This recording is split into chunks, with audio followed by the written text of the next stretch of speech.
Hello mga kachika! Naantay ko yung asawa ko mga kachika. Kasi mag-grocery kami ngayon. Wala pa siya. Naantay ko siya kasi kahapon. Hindi kami natuloy. Kasi maraming gawain. Kaya ngayon pa lang naantay ko siya para may kasama akong magbit-bit. Kasi wala pa siya. Mga kachika. Kasi wala pa siya.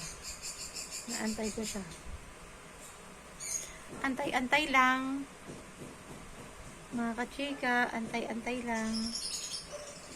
Habang wala pang aking asawa.